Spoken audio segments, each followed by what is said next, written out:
One nation one election एक अगला कदम है। ये साबित हो गया कि देश की जनता एक सक्षम नेतृत्व चाहती है। गोधरा कांड के बारे में जो प्रमाणिक तथ्य थे उनकी अनदेखी करके कांग्रेस पार्टी ने अपने विचार को थोपने की कोशिश की, जो कतई उचित नहीं था। मेरे ख्याल से इस देश में जितने सुधार हुए हैं उसमें प्रधानमंत्री जी ने बहुत अग्रणी होकर कुछ चीजों पे इस देश में रिफॉर्म का काम किया है।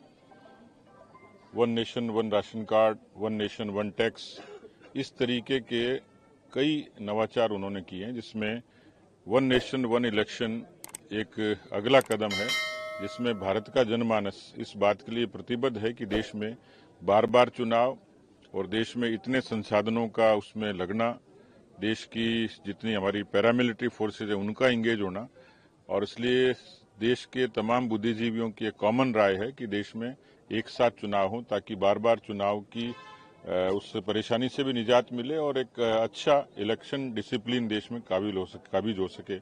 उसके लिए प्रधानमंत्री जी का जो इनिशिएटिव है वो काफी बेहतरीन है और मुझे लगता है कि देश सही दिशा में जा रहा है। राजनीति में कई बार कुछ मिथक होते हैं, लेकिन भारतीय जनता पार्टी ने हरियाणा में पहली बार सरकार बनाने का मिथक तोड़ा, दूसरी बार का तोड़ा और तीसरी बार देश की राजनीति में इसकी बड़ी चर्चा होती थी। लेकिन भारतीय जनता पार्टी के कार्यकर्ताओं के परिश्रम ने, मोदी जी की सरकार के कामकाज ने, हरियाणा की बीजेपी की टीम ने इस बात को साबित किया और एक ऐतिहासिक जीत हुई। उसका असर केवल महाराष्ट्र और झारखंड में नहीं, राजस्थान के उपचुनाव पर भी सीधा सीधा असर होगा।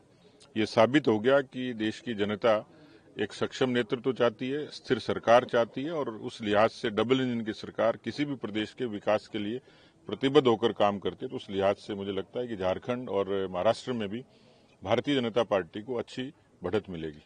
देखिए, देश में शिक्षा और इतिहास को लिखने के क्रम में मैकाले ने जो शिक्षा थोपने की कोशिश की थी और जिस तरीके से वामपंथी विचार के लोगों ने भारत के उस साहित्य से छेड़छाड़ की कोशिश की, तथ्यों को छुपाया गया।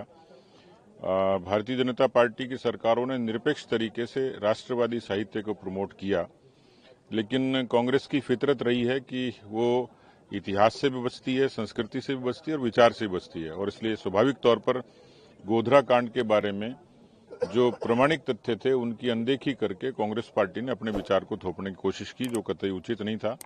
मुझे लगता है कि अब जब समय बदला है, सारी चीजें बदली हैं, तो जनता के समक्ष वो सारी सच्चाइयां आई हैं।